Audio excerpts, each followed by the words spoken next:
I dabbled in things that just kind of didn't make sense, and that was with guns. Why would you get arrested and then go back out to try to do another gun deal while you're fighting that case? The drug Molly comes out, and I remember the first time got it in, somebody's like, man, I got this thing here, and it was just a crystal rock. Do you end up getting popped for the drugs or the forgery? They put on their plastic gloves, they told me to go in the bathroom, and they gave it to me. Kamil Philip came to America from Poland chasing the American dream, but instead of opportunity, he found himself selling guns, drugs, and fake documents just to survive. By 21, he was facing prison, deportation, and losing everything his family risked their lives for.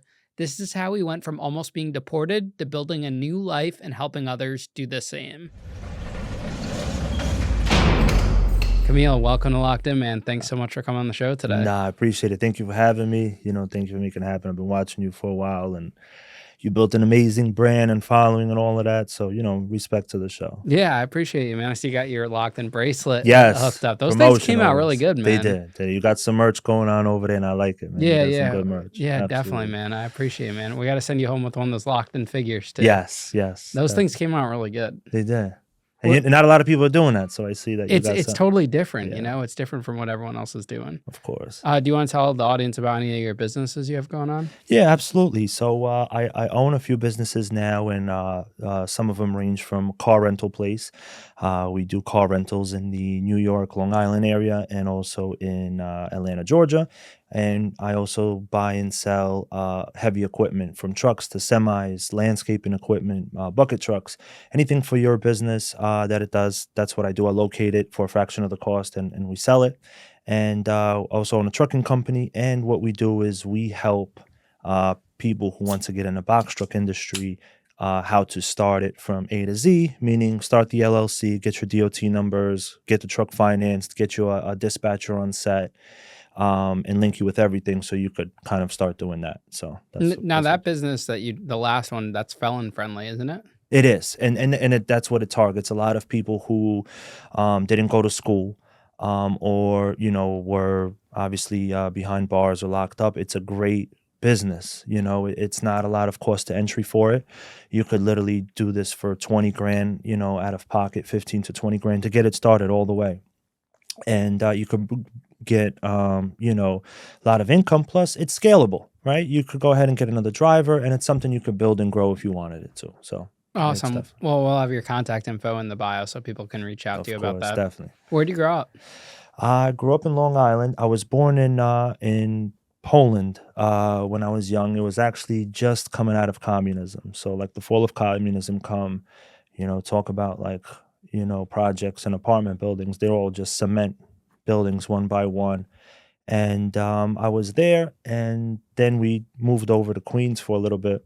And so it was just me and my mom, and my father came out here to work, and they said, hey, pack for 3 months, just your immediate stuff. I just had a backpack and a bag, and then we flew out here to New York, and that was it. Didn't go back for a very, very long time. What'd your parents do for work in Poland? My father was a truck driver, and my mom actually had a good job. She actually was working in like a court system, so she was definitely building up and going in there. She had her sister, whole family there, so it was it was doing okay. But again, it was still that change from communism, so it's not what it is now, and that was it. And then they brought me over there for hopefully a better future. What would you say, based on your memory, was the biggest difference between Poland and coming to America? Probably culture-wise, how, just the way you grow up and everything like that. It was definitely a big change, right? So Poland is obviously a smaller country, and you basically have a lot of your people. And then when you come over here, now you're in a boiling pot, and it was, to be able to just, mingle, intertwine with a lot of cultures. So when you got to the U.S., how old were you? I was 6. You were 6. I was 6, yes. And so what the thing is we move over here, and I'm thinking, okay, we're coming to stay. And we were actually going into a home that was an old office and a parts warehouse at a junkyard. That's where we were actually living at. It was literally the inside of a junkyard, the fence is right next to it, barbed wire. they actually dismounted the tires and the gas tank right behind the house. So every single day, all you hear is the machine going off, tires dropping. The whole thing was just infested with rats. It was like 10 of us living in that house.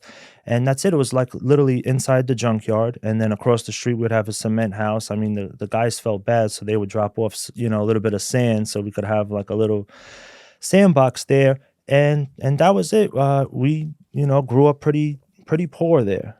Pretty poor there. But my father, he would at night, as he lived in a junkyard, he would take orders from everybody in the city, and then at night he had access to the junkyard, so they would go in the back, get a couple parts, be able to sell them on the side, and just kind of make things happen and see how things kind of came together.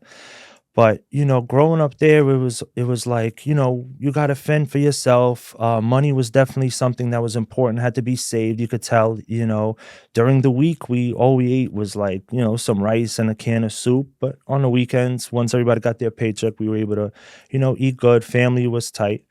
But I did know that my family on my father's side, my grandfather's family is involved in a kind of an organized crime syndicate back home and here in the city. And my grandfather's brothers, they were, involved, and they were pretty good. You could tell when my uncle used to come in to visit from Brooklyn, he would come through in like a nice Buick Regal, jewelry on, this and that. And my grandfather is over there taking gas from the cars in the back and using it for fuel for everybody. So, money meant that, a little bit. So it was like hustling. And so I also lived with my uncle. My uncle is only 6 years older than me, so he's very close to what it is. So it's almost like a brother, right? I'm kind of living with somebody who's a brother figure, and he was 6 years older.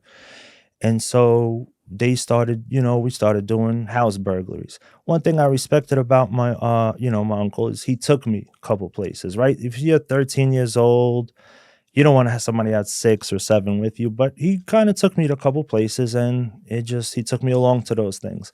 And now I didn't really comprehend what was going on. They were probably maybe using me because I was little and I could fit right through the window and hey, open up the door and all of that. They're grabbing valuables, and I'm just, and I would take things like if there was like, for example, a teenage room, I would grab like a poster or a comic book or a lava lamp or something. Meanwhile, out of that. So it was just growing up like that when we were younger out there. Do you remember the first burglary your uncle brought you on? Yes, I do. I do. It was actually this kid Jeremy's house. They knew about him. They knew he was gone. And it was only a couple blocks over. We would walk down, boom, shoot out, and they hoisted me up in the window, and we did it. And that's probably where I got the comic books one. Yeah, I do remember that. And what items were you stealing for them?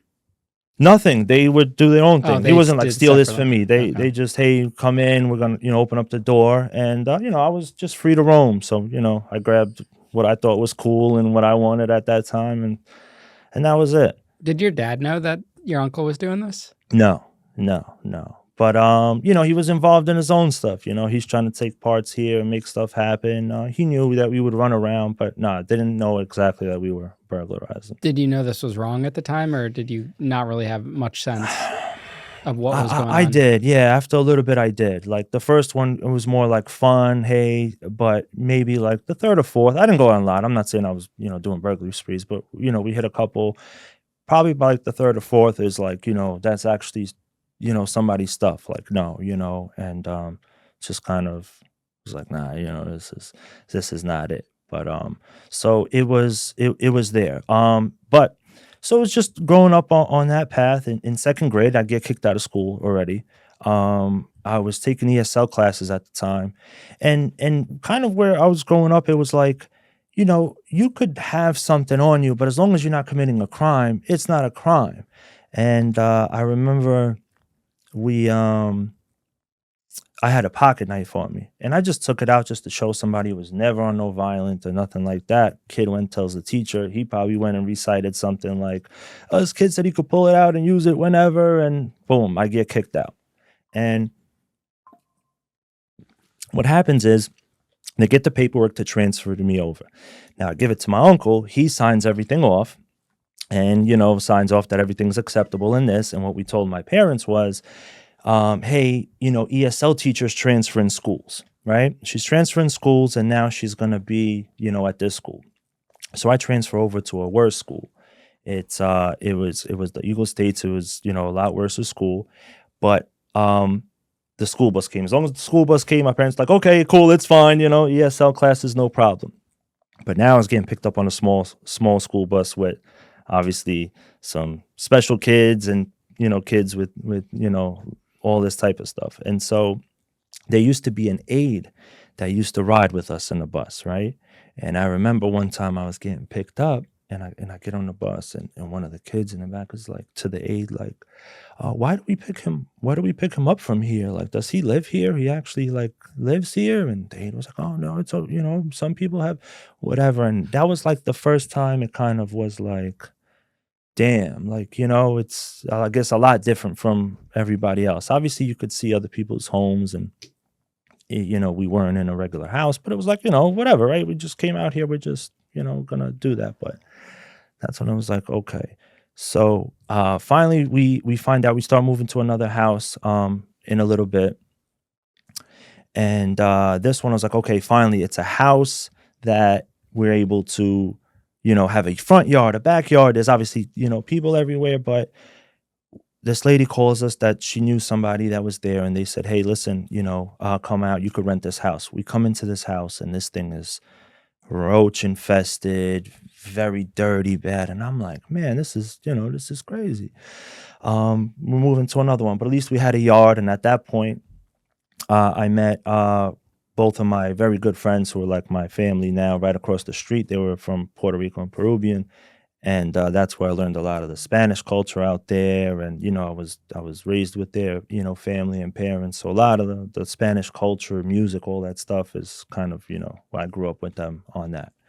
And growing up over there, I kind of took that with me. I was like, burglaries, you could kind of turn that into money. As I'm growing up, the people who are riding down my street are people with the fanciest cars, right? These guys are a little bit older, but everybody got the new Mercedes. TVs are in the sun visor, and that's who's hanging around my neighborhood and around there. And it was just like, okay, those are the people that are getting the respect and the love, and it's just like this is how it is. These guys next door, he just goes inside this house and that's it. This is what's kind of being respected, and this is how, want to come up. So you've seen a lot of that, around the neighborhood. Everybody got these. And I remember getting the first job at a car wash. I was like, man, I got to get to a car wash. I want to get a job and do this and that. And I got hired to work at this car wash young. And everybody either there was either Spanish, Hispanic that didn't know the language, or people that actually came home from prison or, had felony backgrounds. Then we ended up going and doing a couple burglaries out there. What I would do is anything that I found in the house, I was selling it at the car wash, right? Because a lot of people were coming in and out. So it was able to be like, okay, cool. You know what I mean? We could sell this, make an extra lot of money. And that's how, I was making money back then. What was your mom doing for work? My mom at the time she was working at like a factory job, but she would go to school at night and do night school. And she was able to get a good certification and was able to land a job at an outreach called Catholic Charities. I've heard of that. Yes. And she was one of the head coordinators. She built her up. She started from, an assistant to this, and actually was able to grow in the company. But that's what she was doing. And my father at the time was a truck driver as well. So he was driving trucks. Were you guys close, your family? Yes. We were, especially me and my mom. Me and my mom were very close. And my father as well, but my father was, a little on the wild side. He had some stuff. He had runs in, about a car here and there, little small stuff. But I feel also that there was resentment because all of us moved there, right? So I'm still living with both my parents, my grandparents, and my uncle at this new house while I'm still, in middle school and stuff. So all of us are still living in this house, and I think there was a little bit of resentment from my father's side towards my grandfather, like why we didn't do this? Why were we following the right path? We had connections. My grandfather's like, no, we're gonna do this and do the job and make sure everything is right, as opposed to run out and do that. So How would you have described yourself as a person in your teenage years? teenage years, I was a big hustler. Everything was about hustling. I had discipline with money, about how I would carry it. I mean, every dollar would be from highest to lowest. It's same faced order. I would learn that, but I mean, even through middle school, I just started selling and hustling anything that I could. So by high school, I was already running the dice games. I had all the dice games that I was running. I even had my own little baggie with the three dice. I would sell hallway passes. Every hallway pass that you wanted, I had. It was known for that. I had pens, I had bud, weed, and also food. So when cafeteria come, I would run over to the Wendy's, whatever day it was. We would buy everything for $1, then we would shoot it back and sell it for twice the amount. So everything was just about money at the time. Hallway passes to this, even had we were selling bottles of liquor, like when a vacation's coming up and like a Friday and you have like winter break. Well, we would take Gatorade and liquor and sell it, and you could either buy a shot, a cup, or even buy the whole bottle from us. And we ended up actually getting caught. And I remember right before Christmas break, we ended up getting caught because some girl was like, "Oh, can I have some?" Sure, no problem. She takes the Gatorade bottle, and as the teacher's teaching, she takes a shot of it and just like makes the craziest face. And the teacher's like, "Oh, for Gatorade?" Boom, took the whole team down, and we ended up getting suspended for that. So that was that. But what I'll tell you this is, in high school, it taught me a lot for what, like, the criminal, the law, the judicial system works. It was almost like a prep thing because um we would get referrals. We would obviously get sent over to principal's office, and I would be doing negotiation tactics with her, like, like, listen, this is this, it's this. Let's settle all of those together for 3 in-school days, and that's it. And she would be like, okay, and she would wait till there was 5, and then do that. But I was literally trying to make money off of everything in there. By the time 12th grade hit, I had already a Mercedes, was like 5 years old, cashed out already, rims, 20-inch rims already on it, sitting out front of school. And I didn't have a license yet because I'm one of those that was turn 18 after, right? So I'm already, 16, about to turn 17. I got the car outside, sitting out front, and you had to have a pass. You had to have, your car checked in at the office, and you need to have at least a junior's license to be able to bring the car there. I had none of that. I was just parking it. Assistant principal comes in. Listen, I don't want you there. You can't park. Take the bus to school. I'm not taking the bus to school if I'm driving this, right? It's not happening. But I'm like, okay, no problem. I come in the next morning. The security guards were already there. They're sitting there, and they said, you can't come on the property. And I was like, how are you going to tell me I can't come to school? This is not right. They said, listen, as per Mrs. P, you can't come in. I said, all right, no problem. I'm not going to hold the other kids up. I swing around, and I look, and there's the assistant principal's parking spot, right? Perfect place to park. And so I backed it in there, boom, boom, boom, left, and I went to school. But by third period, I was already called out and had to go home for a couple of days. So that was it. Did your parents speak English, or was there a language barrier? Like, why wasn't the school calling home to kind of tell them what was going on with you? There was. So my mom would be the one that would handle that, and she was very good with the language. Because she went to school with it. She writes all that. My father's was broken, so he would, what are they talking about? As long as your grades is good. Now, they did call a couple times, and I told them what happened. I said, I want to bring my car to school. They won't let me park it. They're giving me this. They want me to take the bus. I'm not taking the bus. And so she was the type of person that was like, that's nonsense. How's your grades, right? Like, let's talk about that. And to be honest with you, my grades was good. I always academically did what I had to do. It was none of that, but I would always be late to class, or I would, do this, but I always made up on the grades. So it was, it was always just like that. At that time, what were your plans for the future? What were you thinking of doing with your life, your career? So at this time, I know I want to do a business. I wanted to be somebody that's involved in, in any type of business. I know I wanted to open up a business for sure. And that's just something what I wanted to do. But this was all just like, let me get my money up, use this, and hopefully try to do something that I like. What I was also doing was I was also car flipping on the side now. So now I'm getting into something on the side, car flipping, whether it was at the time Craigslist, being able to just call, negotiate a car, sell it. And my father started to get a dealer's license. And so I was doing that on the side as well. But I knew it was something to do that involved the business, um, and and in all those, aspects. So yeah, just wanted to do a business. Now, one of my good friends that lived across the street, that I told you that were like my family, his cousin, who's a very close friend of mine as well, like he's almost like family. He treated me like a younger brother. He had a pizzeria at the time. And so I kind of went to work with him to kind of know it. But he was also in the game and he taught me a lot of like grown up stuff. Obviously we were moving, white at the time. He was, and he kind of brought me in, but schooled me things in a positive way to be like, hey, don't move like this. Don't be shiny. Like he would even, make sure that everything's good. He tried to take me to church even on Sundays, even though we were doing bad. He was trying to, just point the good way. Don't move like that. Don't move like this. Don't have that Mercedes. I mean, he would drive a little Geo Metro to work and he had a big Mercedes. The delivery guy was driving a Mercedes with 20s. And when they got pulled over, he almost put his hands on him and said, you're never going to bring a delivery. You're not delivering pizza in this.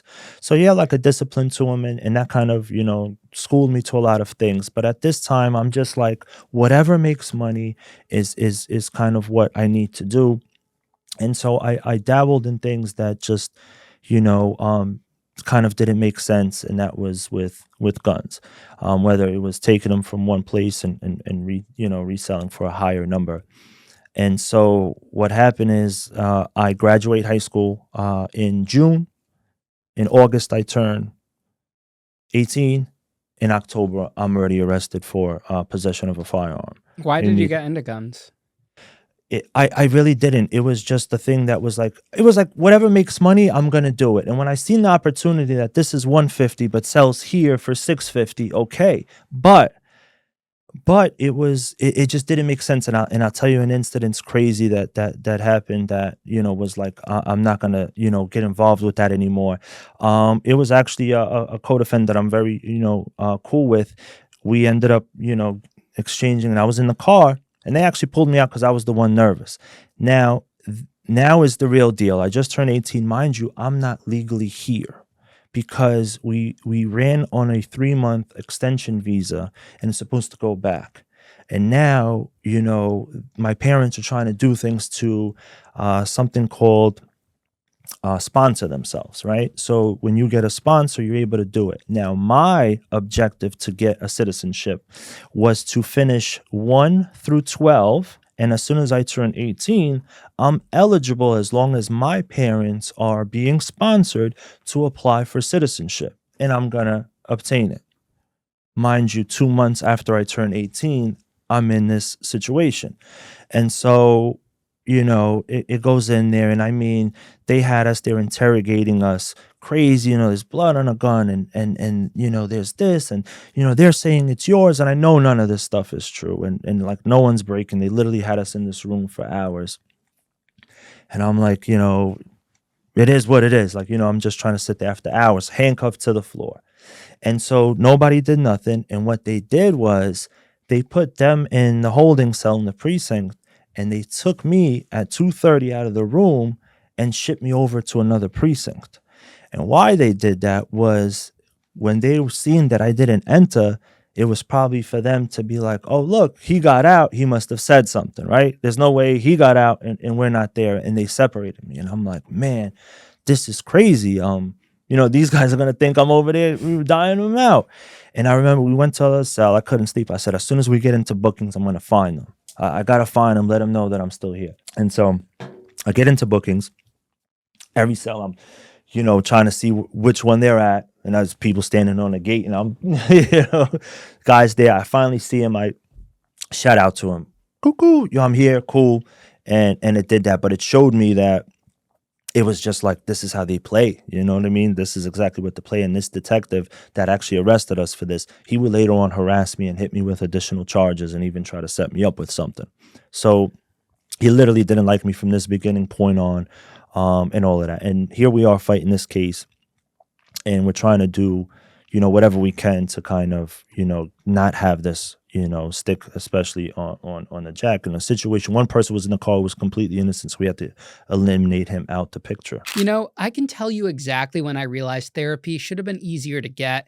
It wasn't after a breakup or a bad week. It was right after I got out of prison. I was trying to rebuild my life, deal with stress, anxiety, the whole identity crisis, and every therapist I found online either didn't take my insurance or had a wait list longer than my sentence. And that's the problem. Affordable, accessible mental health care shouldn't feel harder to get than a bunk in county. That's why I'm obsessed with Rula, because Rula actually makes therapy possible. Go to rula.com/locked-in to get started today. That's RULA.com/locked-in for quality therapy that's covered by insurance. Rula is a healthcare company that partners with over 100 insurance plans, so most people pay around $15 a session using their insurance. Real therapy, real providers, and you're not stuck paying some wild monthly subscription. Think about it. You use your insurance to take care of your body, so why wouldn't you use it to take care of your mind, especially if you've been through some stuff? And Rula doesn't just throw you at the first therapist available. They look at your goals, preferences, background, all the stuff that actually matters, and they give you a curated list of licensed in-network therapists who fit what you need. No wait lists, no endless back and forth, and appointments can be as soon as tomorrow. Plus, Rula checks in with you during your journey to make sure the care is helping you move forward. If finding the right therapist was this easy back when I got out, my life would have been a whole less chaotic. So if you've ever felt like getting therapy was impossible, or you're tired of running into dead ends and complicated insurance stuff, Rula makes it simple. Thousands of people are already using Rula to get affordable, high-quality therapy that's actually covered by insurance. Visit rula.com/locked-in to get started. After you sign up, you'll be asked how you heard about them. Please support our show and let them know we sent you. That's rula.com/locked-in. You deserve mental health care that works with you, not against your budget. Tell us the story from the beginning. Like, how did you guys actually get arrested and what was going on? So I remember my co-defendant pulled up. Shout out to my man Knight. He pulled up, and I was like, here, boom, take this. And I was supposed to go back in the house. And he said, I gotta go drop off our third person off at work. Come in, join for a ride and this. And I said, you know what? Cool, I'm jumping in. Jumped in the car. We go pick him up. He jumps in the car. And now we're heading off to drop him off to work. We were going to stop by and see somebody else.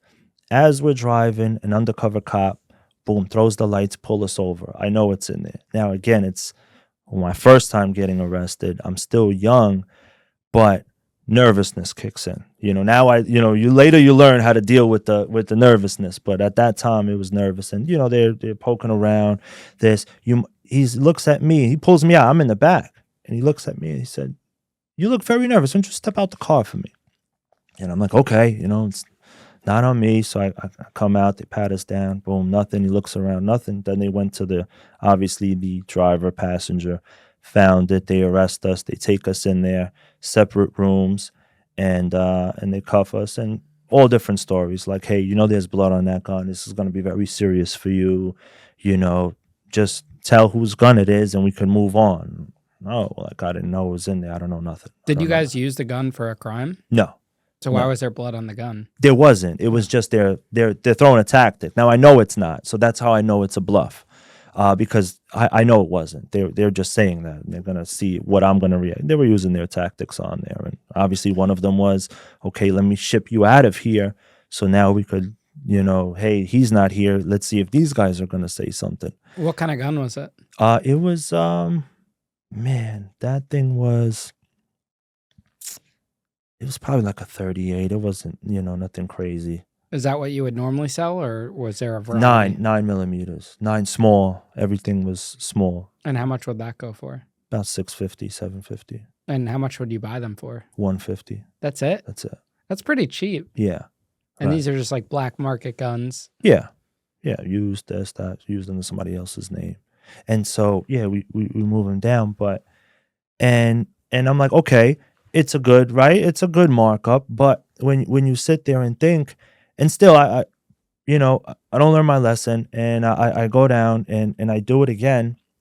And this time I got like kind of lazy with it, because I would make sure that everything was from point A to point B, right? Myself, I would put my hands on it. This time I'm like, do this. And I told the guy down there to just kind of, ship them and move them this way. And it was a sloppy situation. And so I remember, now I'm still with my co-defendant. Now this is, probably like about 8 months to a year later. And he knows, that they're supposed to come in and hit. And I get a phone call, and it's the guy from down south, and he says, go to this and this address and tell me what's going on. It just went left. And I was like, okay, boom. And mind you, he's down there. So we jump in the car, we're going. And I remember we coming down to the street, and we're turning down, and I'm looking at like the house numbers, because iPhone wasn't really. And we're looking at the house numbers, and all I see is just like unmarked police cars inside this guy's yard from all angles, and everything was just like slow motion as I'm passing the house. And it's an officer with a police jacket, and they're like carrying a gun and a plastic bag and just walking out the house as I'm passing this by. And as soon as I see that, like all oxygen out my body just kind of leaves, and I'm like, what is going on? Like, this is wild right now. And I said, I got to call him back. And I didn't want to use my phone at this time. So we pull over on the side. There was this guy riding his bike. I said, I got to use his phone. I jump out on him. I said, I got to use your phone. He's like, you're going to steal my phone? He's like, I said, calm down. I'm not jacking for your phone. I said, I need to use it. I'll bring it right back. Trust. I get on the phone. I call him down there, and I said, it's all bad. And he said, yeah, I know. And said something about, it didn't work out. And that's the last time I heard from him, and I haven't contacted him since. And this was before or after your arrest? After. Okay. And so you guys ended up getting bail that night? No. I went into bookings. It took a little bit. It took a little bit for us to get bailed out. I believe it was How long? a couple days. Just a couple days. Couple days. Okay. We all got bailed out, and the case took about a year to finalize. So this is probably out on bail for us right now. And the guy who actually was in the car, we signed that, you know what I mean? He's out. He's not anything to do with that. So they try to actually remove him from the case. And so we're out on bail. And so I can't sleep for the next 3 days at all. I mean, even it could take longer, but I can't sleep. Like, I'm thinking it's going to go, something's about to happen. God willingly, God has another plan for me. I don't hear nothing about that situation, whatever it was. I don't, because they're the ones that were in charge of that shipping. So I was just about to, in there. But so that, overrid that situation. And I was like, okay, cool. And from that point on, it was like, I'm never going to do something that I cannot do the time for. It's not worth it, right? Because even though the markup is there, what are you making? $4,000? And the consequence for that is 10 years, deportation, a very serious time for that amount of money, right? It had to make sense, right? If you do car stealing or auto theft or whatever, that brings you a certain amount of time that it's like, okay, I'm able to live with the risk. But in this situation, it was like, this ain't, never again. Right? Like, this is not whatever I'm going to deal with, whatever I'm going to get involved with is going to be something that I'm comfortable, because, my position on telling and and statements and informants is a no, especially at this time. That was just like what I grew up on, and it was very much that, especially with my family as well being on that side, involved in that. You hear things, so it's just like you don't do that. My cousin had to stand up tall and take 7 years for a situation, and this guy had to do that. So it was just that's just what it is. So it wasn't an option. So it's just like I'm either gonna know what the consequences are and deal with them, or I'm not gonna get involved. Why would you get arrested and then go back out to try to do another gun deal while you're fighting that case? To be honest with you, I have no idea. And what I could think of it was the request and that, like, because that was the person I was with wasn't just a random gun deal. That was somebody that a co-defendant that I worked with, that I didn't, we grew up and hustled on the street together from high school to whatever. So it was like a more personal, me and him got caught with one, as opposed to, hey, there's people that are still calling for that. So, and again, I told you, it was a sloppy move. I didn't really comprehend like the seriousness of the fact. So it's not a good idea. No. So what happens to the case? The initial gun charge, Yeah. the initial gun charge, we fight. And this is before the law that gets passed. So this is you're talking about 2006. Right after that was the mandatory, I believe, 2 or mandatory 1 or 2 in upstate prison for a possession. That was different back then, and the gun wasn't loaded.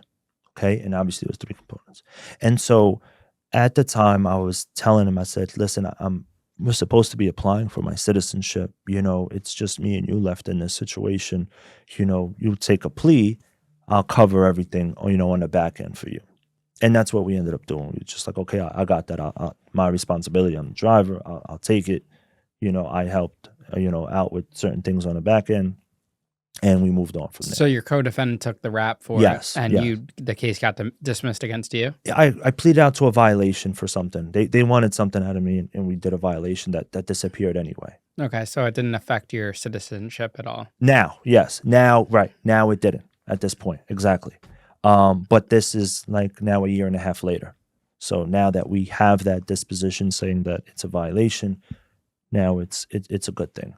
But you would think, that nothing happened. And so after that followed another arrest for I had a tag that was forged, and some other documents that I had, and I ended up getting arrested for that. And also now I'm dabbling into cars a little bit more, so I'm using a lot more used cars.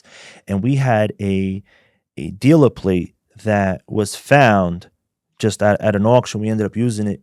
We didn't have it, and so they charged me with that as well. And so I get pulled over at a random traffic stop. They hit me for possession of like forged documents that I had, and a plate, and I get taken in. Nothing, crazy, but it's still another case. They plea it out. It takes a little bit, and we'll move on. Now, as I'm kind of flipping cars and doing that, I said, I got to get into something, that is there. So I'm trying to build like, something with like cars and all this other stuff. And then comes out Molly, right? The drug Molly comes out. And I remember the first time we got it in, somebody's like, man, I got this thing here.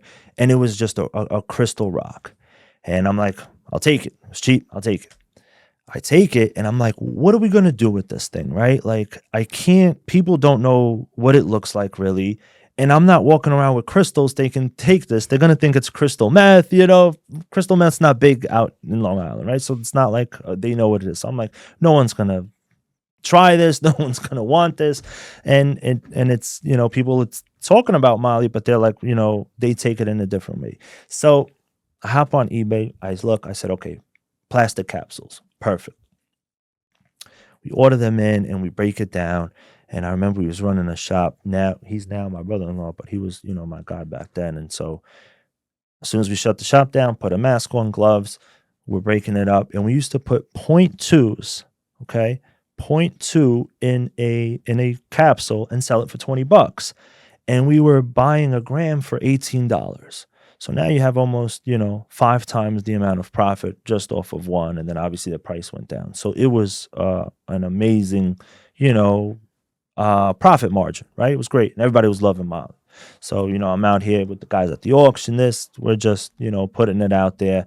My guys, putting it out there. And then I got involved with these inspection stickers, that we were able to have inspection stickers that were, duplicated. And it was a big need for that at the time. What's an inspection sticker? So in the state, you have to have a valid emissions sticker, right, on your car. And if you don't, you get pulled over, and all this stuff. It has to be displayed on the window, and so everybody needs it. But a lot of times, it was difficult to pass emissions, whether you had a check engine light or you didn't have the proper safety measures, or your windshield, or whatever the case may be. You're not getting it. You get pulled over, and so it was a good good commodity to have. Everybody needed them. And so I remember we had, Connect that just was taking them, but then those numbers were coming back to stuff. And it happened that we were able to get a Connect that was very, very, solid in what he made. And so it was, to the T. But I didn't want to be the person that's like, hey, I'm selling these, or hey, pick one up. I didn't want to be involved in that.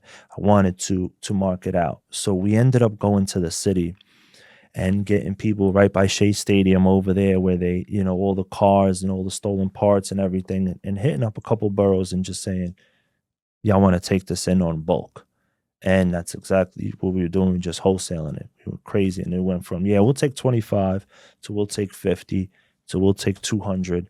And it was just wholesaling it. And it ended up, going out there. I spent 3 years locked up, and I can tell you, mail call was sacred. When you're inside, a photo isn't just a picture, it's a reminder that there's still a world out there waiting for you. The holidays are hard when you're separated, but Pelopost.com makes it easy to send photos directly to your loved one in prison. Pelopost.com is the original photos to prison app. They've been doing this longer than anyone. No trips to the post office, no confusion about the rules. They handle everything. And right now, your first 4x6 photo order is completely free. No catch, no strings, just a way to let someone you care about know they matter, especially during the holidays. Go to Pelopost.com and use code LOCKEDIN at checkout. Send those photos. Let them see your smile, your kids, your life, because I promise you that photo is going up in their wall and they're going to look at it every single day. Pelopost.com, keeping families connected one photo at a time. How would you make these stickers?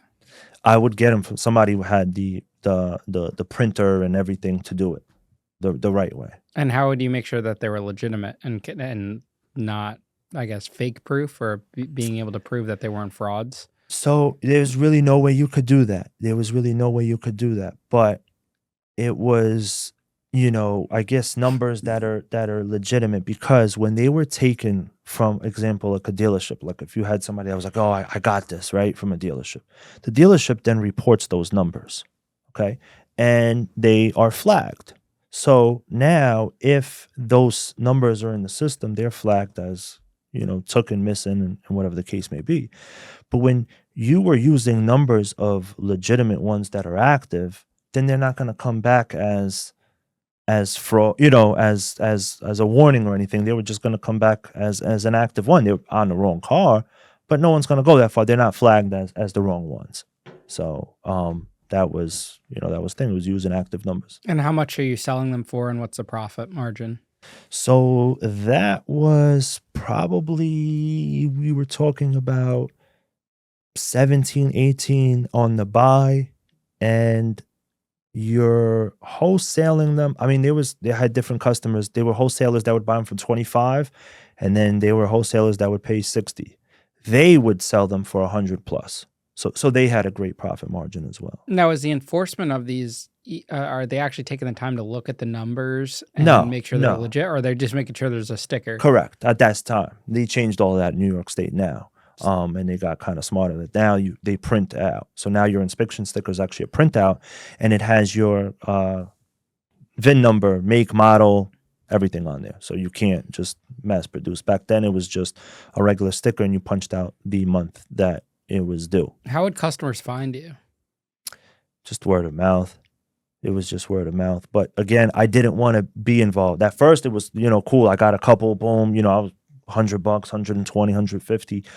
But I was like, I don't want to, be doing that. We have to find somebody that will take my job, the one that's going to be selling it for there. And that's exactly what we wanted to do. So let's go out to the city and find people that are willing to do that. And that's all it took. Mind you, if you have, 5, 6 guys that would take anywhere from 50 to 150 a week, it's more than enough to just kick. But you know what I mean? It was great. There was no need to do anything more. And how old are you at this time? Now I'm a little bit older. I'm probably right at like 20, 21. And you have the Molly business and you have this forgery business. Correct. So how much do you think you were bringing in altogether a week at that time between the two businesses? Probably about 45 to 5. 100 or 1,000? No, 5,000. So $4,500, $5,000. Yeah. Okay. Yeah. Nothing crazy, but it was a good pack that, about 25 a month. It's pretty good. Yeah. And that's your share after paying out whoever you're dealing with. Correct. Yeah. That's there. So it wasn't bad. And so what I did with that was I started to buy cars. So I get the money and we buy cars. Obviously, you do the club thing, you're in the club scene and all of this. And a lot of money went to that. I definitely want to say that a lot of money got spent into partying.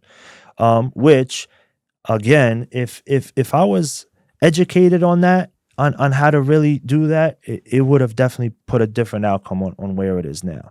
Because if somebody told me, man, don't spend this $2,500, $3,500 every weekend, but use this to put it into the businesses that I'm putting in now, buying a truck route or buying a truck and putting somebody in it, or taking a piece of real estate. Back then it was a lot easier, right? With the lending. So if we were able to put 25% down on a home, and the way the houses went now, it would have definitely changed my, trajectory. But it was all about what I seen and what was, the club thing, spending money, getting more money, as opposed to just investing. Do you end up getting popped for the drugs or the forgery? I do. I get hit for the forgery. So the connect for the stickers kind of dies down. It doesn't happen anymore. It's just not working out. They're not able to make it happen. And so I was like, the demand is so here. I need to find another source. I need to find something. And so after reaching out and trying to do homework, we ended up finding another source that was able to do it, but it just wasn't the quality. It just wasn't it, right? This was almost like 85%, 90% perfect to something that's like 75, 70. And that would cause them to lose color, fall. It was just not working out. They were being able to be noticed and picking up. And so that started a hey, they're out there. And it also started a task force to come into that. And so now there's a task force out to obviously detect this. And I remember one of my guys was driving and he gets pulled over, and first thing they ask him is, "Where'd you get that? What's what?" And he's like, I don't know. I don't know what's going on." He's like, well, why? What's going on? And he goes around and he says, I'll be right back. And he comes back and he brings him another one. He said, because these two are the same. And wherever you got it from, we need to know. And he's like, nah, I don't know. Talked him way out of it, got it out. He ended up telling me this. And I said, man, this thing has to, shut down like immediately. Like this quality sucks. It's really ruining stuff. So how do you end up getting caught then? So what happens is somebody obviously had to say something, but to do that. So I immediately shut everything down. Everything's, canceled, done, boom. Let me take it easy. Let me, lay low, focus on the cars. And, nothing happens for a day or two. And then I notice it was like an internet truck right outside my house. Okay. And he's on a pole. At first day, I don't think nothing there. Come back, I see that he's still there. I said, okay, that's pretty crazy, but all right, no problem. Second day. On the third day, I woke up to him and said, hey, how you doing? I said, what are you fixing for 3 days? I was like, I don't have a problem. These guys don't have what are you fixing? And he's like, no, this one of these things is bad and we just keep getting the wrong part and stuff. We should be out of here in a minute. Guy packs up and leaves. And I keep looking out the window too, and I see another car sitting down there. I ended up going to the back and pulled up on him. And believe it or not, I said, hey, how you doing? Can I help you? And he's like, hi, I'm an officer. Shows me his badge. He says, but we're watching the house down the block. And so I'm just sitting here scoping out the house on the block. And I'm like, oh, okay. Okay, no problem. And I go in there, and after that, they had a warrant to come in and hit the spot. And so nothing was found. But they still take me in. They said that, they had somebody that said that, this was coming from me. Felony charge at this time. They were pushing for a felony A. I remember one of the captains saying, he's like, oh, we're going to push for a felony A. And the other guy's like, we can't, because felony A is like currency or like the top thing. He's not at that level. We have to stay at a B. Boom. Now I remember getting arrested, and this is like December 29th. So, you only have like a day or two to get out. And I'm like, I cannot, spend the day in New Year's. As this happens, right? So everything's going good. I got the Miley business, right? The stickers are going good. I'm flipping cars on the side, and everything's going, lovely, chilling, hanging out. And obviously, all good things come to an end. All at this time, my mom, she catches cancer, right? She has breast cancer, and she ends up passing away 6 months after that. And I lose her. I lose my mom. And then a couple people that was around me, they ended up turning to be, people who, were deceitful. And I had people that were close that just kind of, was not it. Another person's actually feeding another person, information about me. And it was just like, these are the people that I grew up, and I just found out that betrayal with two people that were close. And then I also get into a problem with somebody in the street that kind of gets serious, right? Now it's a little bit more serious than what it was. And then boom, I get arrested and hit with a felony. And this happens all within 6 months. So you get arrested again after you got bailed out the first time? No. So the bailout was... You said right before New Year's. Did you get bailed? That's it. This is the case. This yes, is the case yes, you get arrested I do. for. Yes, Okay. This is the felon, right? For the stickers. This is the one they were searching the house. Okay. As soon as I pull off, they came, pulled me over. I remember somebody said, you got to wait here for the detectives to come. Detectives came and they took me in. This is December 29th. Do you get bailed out? I do. Okay. I do. Yes. Bail was set $10,000. I get bailed out. And what's the felony they hit you with? It was felony B, possession of forged instruments, forgery with intent, and another misdemeanor. Okay. That I get hit with, and I do get bailed out. I said, whatever it takes, just come bail me out. Of course, they came, pushed it in, and I have that. And so all this is happening at the same time. It's just like, man, this is crazy. I just lose my mom, who's one of my best friends, who's there. I have a felony. Again, this is December 30th that this happens. I go into the New Year's as best that I could. And I had already a vacation plan for my girl, who's now my wife at the time. I was like, hey, let's get away. But this was planned before. Now, your laws and rules for somebody who's a citizen and somebody who's a not non-citizenship, it's totally different things, right? There's totally different laws and different rules that apply to you if you're a citizen or not in there. And so we take this cruise. I fly out. It's just a regular cruise. I come back in. As soon as I come back in, they arrest me now by Homeland Security.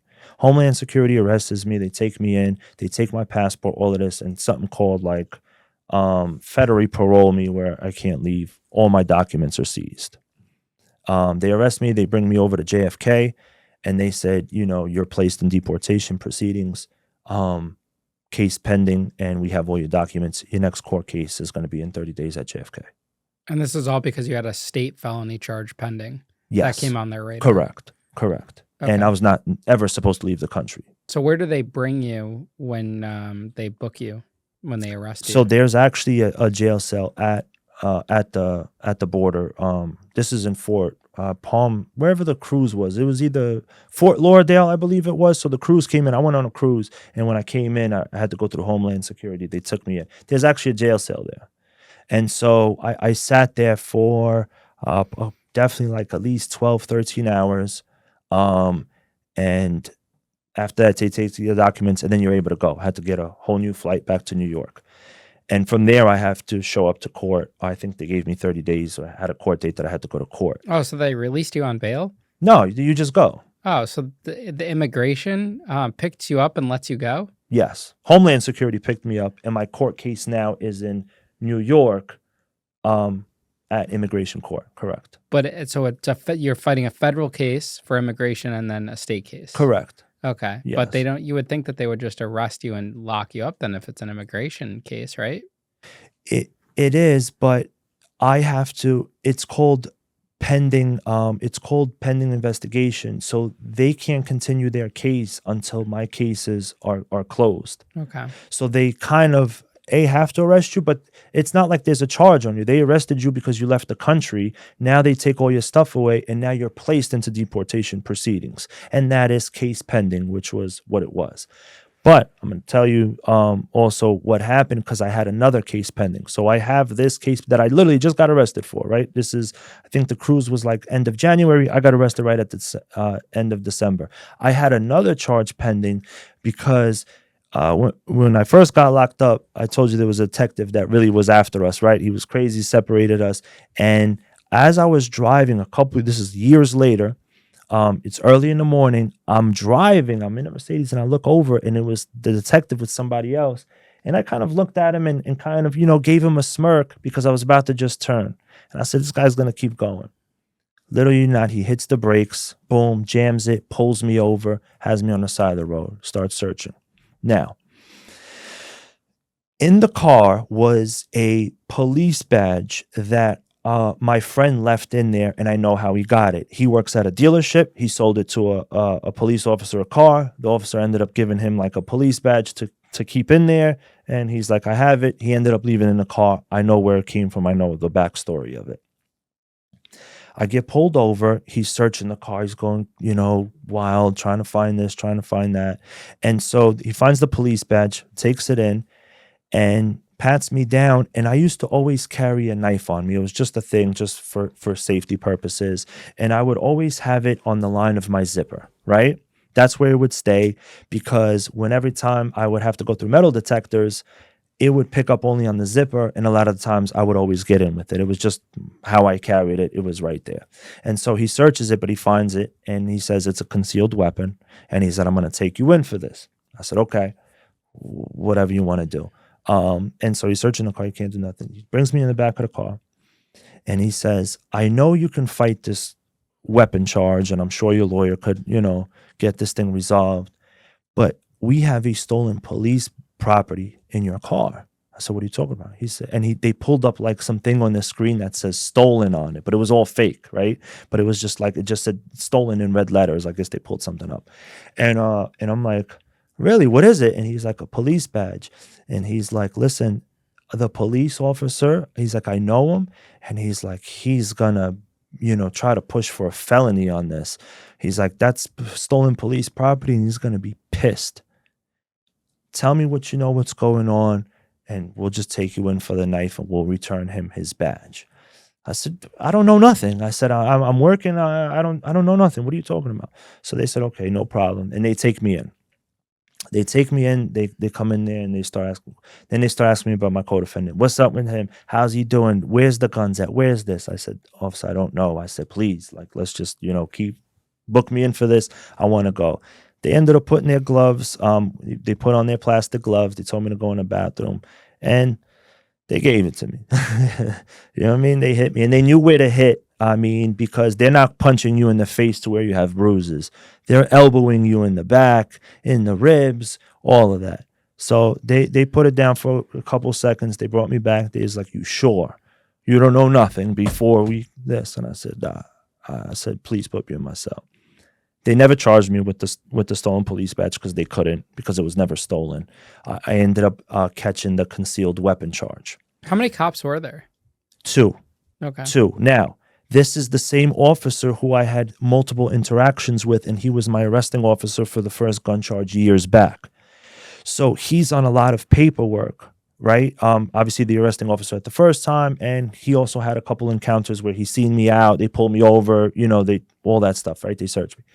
And so he made his partner put his name on the paperwork, because I'm like, oh, it's this officer's name, on the paperwork. And they're like, no, it's not, it's his. And I'm like, that's because he used his partners, but there were only two. That's it. There was no, these are plain street clothes detectives, right? So this is not like, there was a lot of, other cops there or anything. It was just them two. And you didn't want to report that they beat you up? No. I didn't want to. They got a couple shots in there, but it wasn't really gonna, do nothing. Like, I'm not gonna sit here and file a report. And I mean, for what? You know what I mean? Obviously, it was messed up situation, but it was just something I didn't want to do. Now, going back to you having this deportation case, why didn't you just get your citizenship in between everything that was going on, the cases, after you got off the first one? I already was arrested for the second one while that one was pending. Because remember, the first one was a year and a half before it actually closed. By then, I had the one with the dealer tag. I had to fight that. And then I had another one that was, what was it? It was reckless endangerment. And then now I also catch this knife case. Now, this knife case becomes a big problem. It's a very small case. It's just a pocket knife, concealed weapon. I'm sure, anything could get done. The judge that seen that case said, I seen him coming in and out of these courtrooms. I'm not just going to let this go. I want to issue at least, 30 to 60 days and probation and all this other stuff. And so I said, okay, but that's going to come on the record. My lawyer's like, listen, we got to wait till he shifts, because they rotate the judges. So if we wait it out and they rotate the judges, another judge is going to come in there. He's going to see this case and we're going to be able to move it out. I said, okay, but this took such a long time because he stayed in there for a long time. So even though I could have just got this case done in a month or two, I don't know if a lot of people in New York, you could have cases stretch out for a very long time. It's just pushing it and they sit out there. And so that's what was going on with this one. And so now when I get arrested for this felony charge, I have to show for these two cases that they're closed. And so it's just, a difficult situation. I'm going through a lot. Is just, from people trying to, backstab and do this and, having a felony and this. It was just like, man, like, what's going to happen? I start calling lawyers to see what we could do with this case. This case also dragged out. So I had to call Immigration because they only gave me 30 days. So every 30 days I would call the courthouse and say, I'm still pending my criminal, record on closing the case. And so she said, okay. And every month I had to renew. So finally, it was down to the felony. My lawyer comes in, and so they couldn't find nothing in the search. So there was no actual possession of anything because there was none. All they had was one person saying that it was, and that person now is not like, oh, he didn't actually give it to me. I heard that he had it, and that was it. And so it was a very, very weak case, and my lawyer ended up literally just getting this thing knocked out. Then we had to wait for the knife case. The knife case switches. Finally, the judge would get it closed out. I get all my dispositions. I go now to the immigration court to now, come in there. I presented everything. Now, in the meantime, I'm calling lawyers to help me, get out of this deportation stages, because she could decide. It's literally one lady, right? One judge. And I'm sitting there. When I used to sit there, she would literally, like, I would see a person stand up and she would be like, boom, I granted, that you're deported. You have 14 days, you report back and you're out of here. They would give some people 14 days, 30 days to be with their family or, whatever they need to do. Then they have to report back and they get deported. And sometimes, depending on the case, they would deport you right then and then. You were on the next flight. So this is happening like right in front of me, and I'm like, man, this is crazy. And so I start calling lawyers to see what's going on. I call a bunch of them, and everybody is like, nah, this is a hard case. We don't think we could do. You're very, very likely to be deported. I seen it happen, but it could go both ways.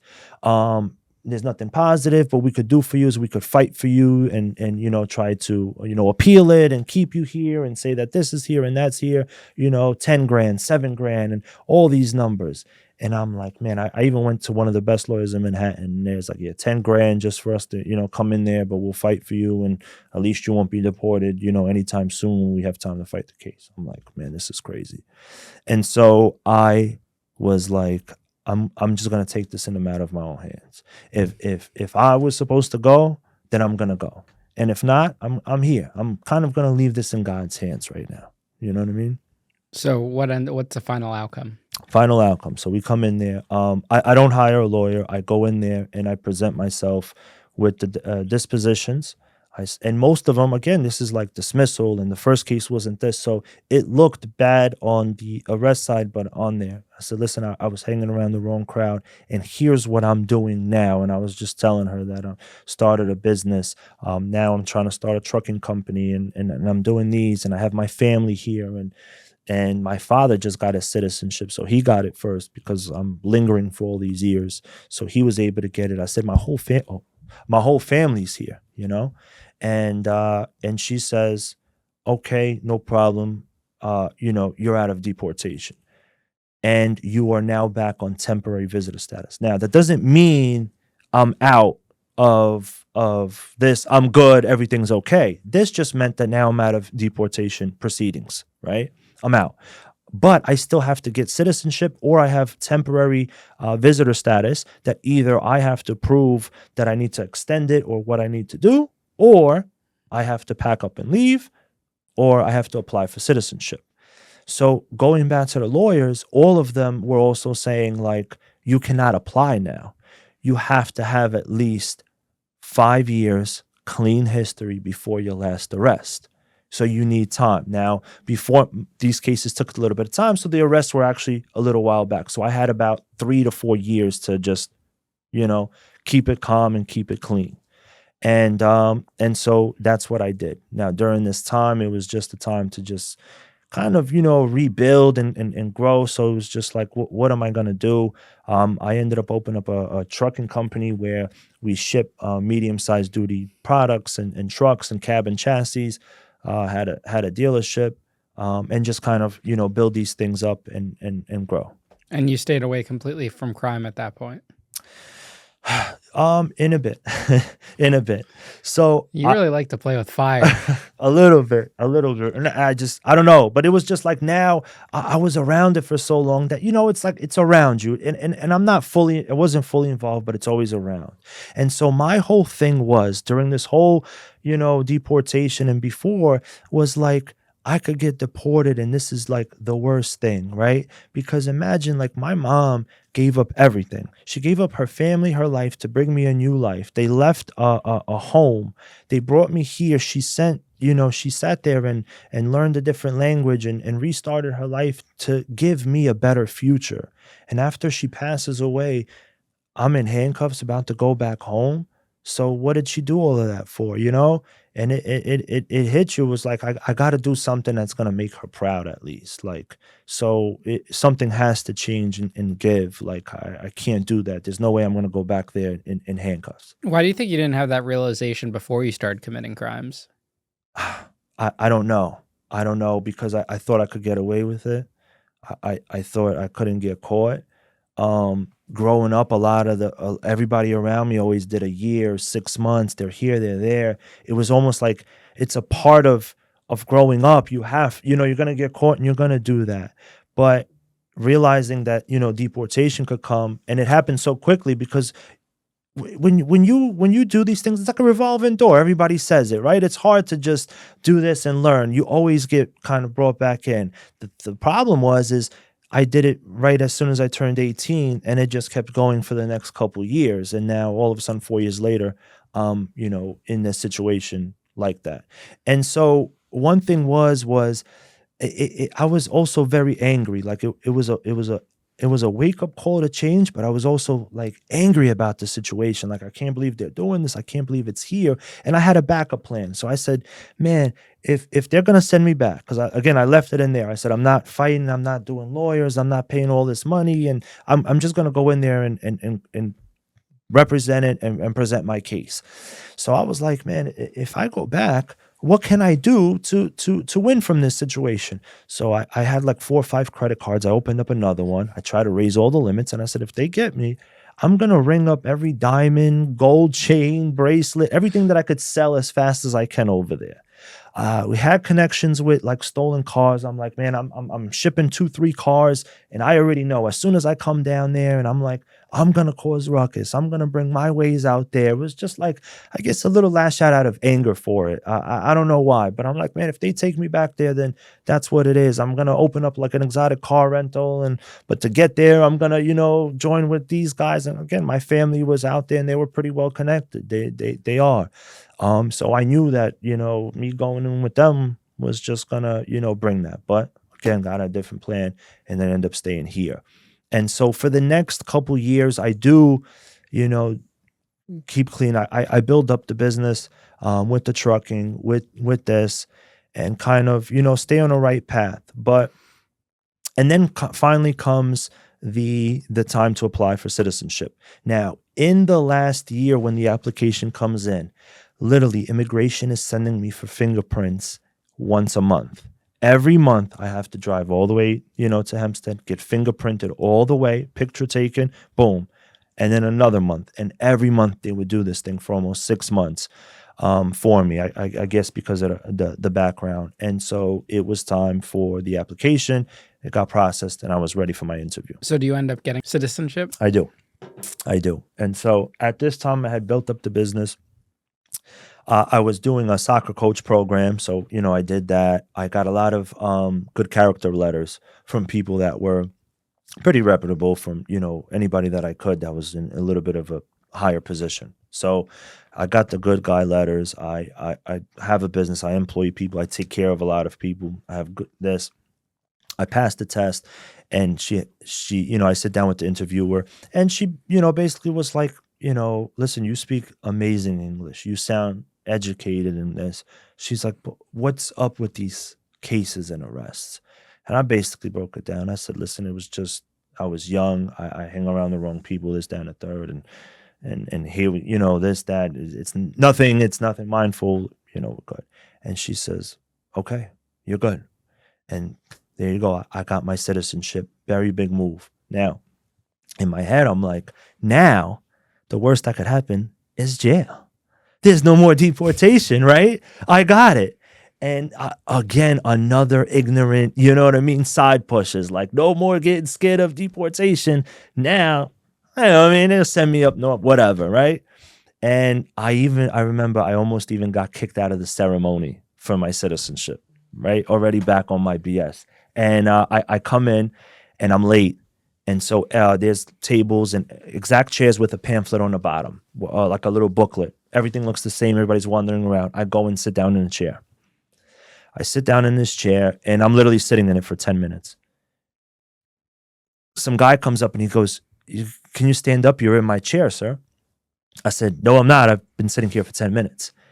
And he's like, no, this is my seat. If you do not get up, I'm going to call security. Hated that word.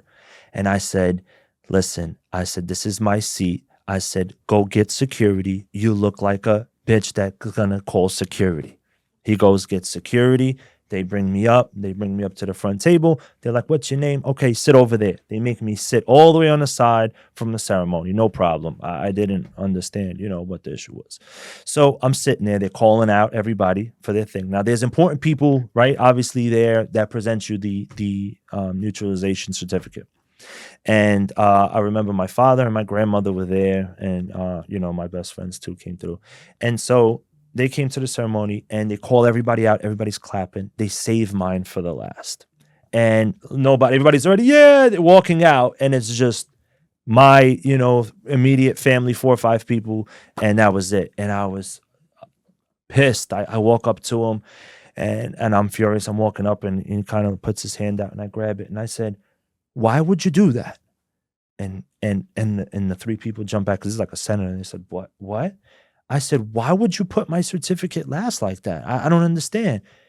And he was like, we didn't put it last we were there. And then there's a big guy standing next to him. He kind of pushes in. He's like, listen, I would take the certificate and go.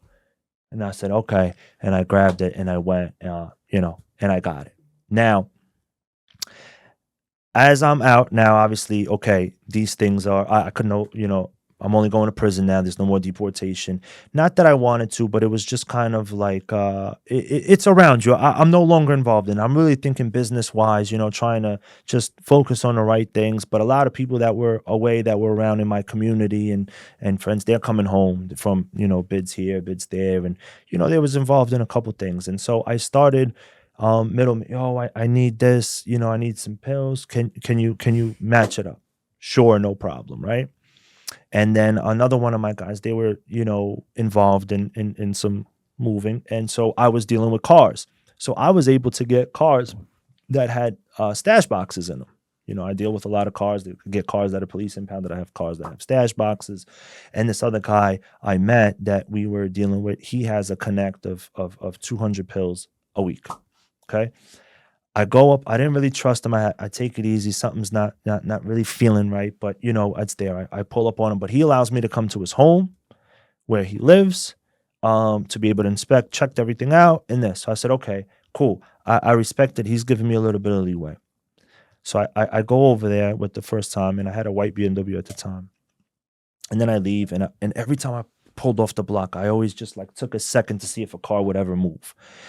Just had a feeling about it, but nothing. I go back, but every time I go back, I bring a different car, right? I have a dealership, so it doesn't matter. We own a couple cars, so we always switching them up. I switched the car, and I remember one time I was going to go back. This is like the fifth time dealing. I was about to go back in the car, and then last minute, my wife was leaving, and I said, switch cars with me. I got to go pick up this package. I don't want to come in the car. She's like, okay, cool. And I go in there and I grab it, and still had a feeling, but nothing. I get a phone call a couple days later, and he's like, yo, the guy who introduced me to him calls me and says, so and so, he got hit and he's arrested. They hit the house. He was actually serving, and they were watching him move cocaine to somebody. And so they were watching them. He was, this, and he got arrested. Just want to let you know, nothing with you right now. You're good. He's going to stand and take the charge. You have nothing to worry about. I said, okay. And he's going to call you. I said, all right, cool. No problem. Calls me, and a couple days later, we meet up. And he says the thing. I said, listen, I never been in trouble. I was wholesaling it. They were watching it.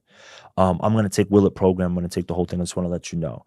They did ask about you. They said, who is this white guy with this white BMW that came in, and what's going on?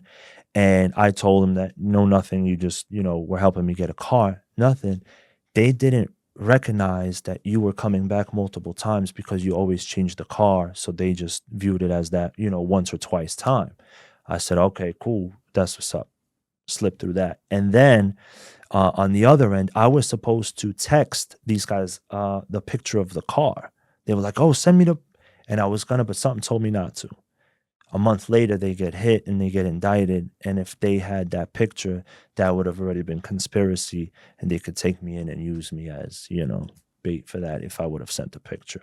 So I literally just slipped this right around me. Everybody around me goes, I got my guy right now. He's doing 15. I have my other, friend that's doing 10. And then I have a couple other guys that are in the feds right now. You have a lot of luck on your side, buddy. Yes, I do. And this is where I took that. And now, as this happens, my daughter is born.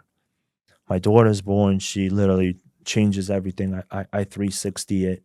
And something just kind of comes in about just opening up the Bible a little bit, reading and taking in, and I start going to church and just kind of, taking in. I grew up Catholic, but I never grew up Christian. And so Christianity was just, different. It was open, and, these are pastors that kind of lived a similar life here, and it's a lot more open, and so I started reading in it. But a person like me, from where I come from, it's not just, oh, wow, I had, this happen. It was like a build and grow trusting. And so that's how I felt it was. Like, I felt like, I give a little, I take a little when it was a relationship with God.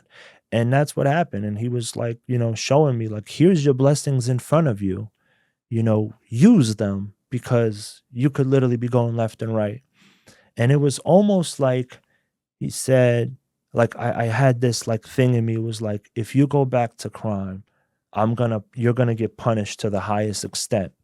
So you could stay on this path or go this way, and you'll be, whatever that crime is, you'll be punished to the fullest. And so I kind of just, took that in, having my kids now. I now have 3 kids, just kind of built that and just trying to help now the younger guys. There's a lot of young guys ripping and running, and I just try to, push them out there to listen. You could start an LLC, you could start a power washing business. Like, this business stuff is not that hard, right? As long as you have it. If you use the same passion as you do in the street to put this, or to make sure you don't get caught, or to connive, or to do this into this business, you could make, and it's yours, and it's legal. And so, a lot of people don't know about starting an LLC, or how to get commercial insurance, or the frustration for that. And so, I try to guide.